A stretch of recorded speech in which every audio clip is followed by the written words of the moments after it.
Yo, I have a brand new gacha review channel that you should totally subscribe to. I'm going to be covering every single gacha game in existence. You're missing out by not subscribing. It has been quite a week. I have over 25 different games to cover, over 30 different total announcements to go over. Hey, my name is Stix and welcome back to your weekly gacha recap, a video series where I go over the latest news, pre-registrations, test phases, new releases, shutdowns, juicy drama, everything that happened in the gacha genre over the course of the last week that mattered to me in one easy to digest format. Before we jump in though, I would strongly urge you to take a moment, join our Discord community filled with thousands of very passionate, very non-hateful, non-toxic, non-tribalistic community members that love and discuss all gacha games. Join our Twitter community and also join our subreddit community. That way you remain up to date with everything that goes on in the gacha genre. Now we have a lot, and I mean a lot, to talk about, so let's just go ahead and jump right in.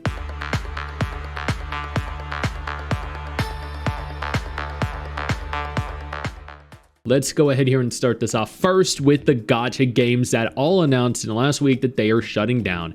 Link Like Love Live service termination notice June 30, 2026. This is another one of those like idle, and I mean IDOL, not IDLE gacha games where you micromanage a bunch of singing, dancing schoolgirls. I don't really know much more than that, but I mean, evidently it wasn't very popular. I know very few of them that actually are. Grimoire Refrain is officially shutting down on June 1st, 2026. Grimoire Refrain is, honestly, I don't know. It looks like another cute gacha, I guess. I'm not entirely sure, but it's shutting down as well. That's never good to see, unless the game sucked, in which case, yay! Fellow Moon is a game that actually did not suck, and I was very excited for, but it never released globally, and is now officially shutting down in China on June 6th. That is so unbelievably disappointing. You guys have absolutely no idea how good this game was. And actually, that blonde there, she looks just like Cardathea. Genshin Impact is also officially shutting down on April 8th, 2026 for PS4, and that makes sense. Mongil Stardive increased their drop rates. So this is actually very interesting. I did a dedicated video where I showed all the gacha and all the gacha rates, and the actual unit acquisition rate for SSRs, max rarity units, were 0.6%. Supposedly, this has been boosted all the way to 1%, which is significantly higher, almost double what it was originally, which is absolutely fantastic to see. My one issue with this is that the dupes are very powerful, so it's going to take a lot of dupes to actually fully upgrade and maximize your characters. But the game has been a ton of fun either way. Etheria Restart got caught plagiarizing Wuthering waves, specifically Gion's animations. This was the video. 500,000 people watched this. It was shared everywhere. And like, on the one hand, WuWa doesn't own the rights to this animation, but on the other hand, when you copy it literally down to the zooms, the animation of the character, the swing of the weapon, the same weapon type, the dragon coming from the same side, the dragon moving at the same speed, having the same stance, then dispersing in the same way with the very similar color scheme. Like, there is coincidence, and then there is, yo, what the hell are you doing? And that is this. Additionally, Wuthering Waves confirmed that version 3.3 was going to have their preview special broadcast on April 17th, 2026, which is fantastic news. The second anniversary is coming very soon. Speaking of the anniversary, the Cyberpunk voice director confirmed that Lucy and Rebecca were coming with the collab. She had to actually take down her tweet, but it was too late because everyone already saw it, shared it, and covered it in dedicated videos. Destiny Child, which was Shift Up's OG gacha game, the game that actually came before Nikke, before Stellar Blade, is coming back, and I'm very excited. The game is unfortunately being developed now by a different studio rather than Shift Up themselves, but it is releasing globally in 2026. And for better or worse, the game is coming back. And I think that means that we're going to have something fun to play all over again. Reverse 1999 is holding their 2.5 anniversary on the 16th of April, I believe. They just released a trailer for Paper Heron. I may or may not be sponsored for that update.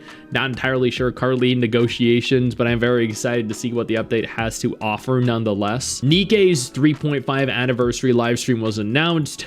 As always, we're gonna get a ton of goodies, probably hundreds of free polls. We're gonna see some absolutely stellar new characters, probably Pilgrim characters. I don't keep up to date with character leaks, so I don't know if any of the Pilgrims have been leaked or any characters have been leaked so far, but I'm very excited. Additionally, Snow Crane is now available in game. And goddamn, like every time, man, they just knock it out of the freaking park. Tower of Fantasy revealed their 6.0 trailer, Evolution's End. And honestly, from what I saw, the characters I feel like are kind of moving in the direction of Neverness to Everness. Weirdly enough. Like a less detailed, more cartoony, like more PS2 era version of Neverness to Everness. Like I think NTE looks a lot better. And that makes sense. It's their updated game, but this honestly doesn't look bad. It doesn't look bad. That looks like Hiyuki from Wuthering Waves, coincidentally. But 6.0 is coming out, and I genuinely hope the 2 remaining players do enjoy playing it. Illusion Connect is holding a closed beta test. This is specifically for Android devices. iOS is not capable of accessing this to my knowledge yet. It looks like there have been 100 downloads thus far. That's really not a lot. Oh my god, I'm actually kind of surprised. Maybe I'll see if I can get into this and try it out though. Yo, I don't mean to interrupt the video, but I need to take a moment here to thank all my incredible patrons over on Patreon whose support continues to allow for me to do regular videos like this every single day on this channel. Thank y'all so much, including our YouTube channel members. You guys mean the world to me. So do you guys as viewers as well. Now, without further ado, let's continue. Isekai Gate is opening soon. Isekai Gate global launch trailer. I have no idea what this is, but okay. So this looks like probably an indie Western gacha. Honestly, it doesn't look bad. If y'all are interested in playing it, I mean, apparently global is coming soon, so it's something to be on the lookout for. Version 4.2 for Honkai Star Rail had their trailer released, so laughed the masses. I see Silver Wolf there. Don't know who the chick on the left is. Kind of reminds me of the pink-haired girl from Genshin Impact, the one that knew Raiden Shogun. Neverness to Everness had some trouble recently, not specifically pertaining to them themselves. Rather, they had a game that completely plagiarized them, stole everything. They stole their website design, they stole their name, they stole the names of various different items or objects in-game. They actually stole Hetero, the name here of their city. It's unbelievable. It's actually very amusing.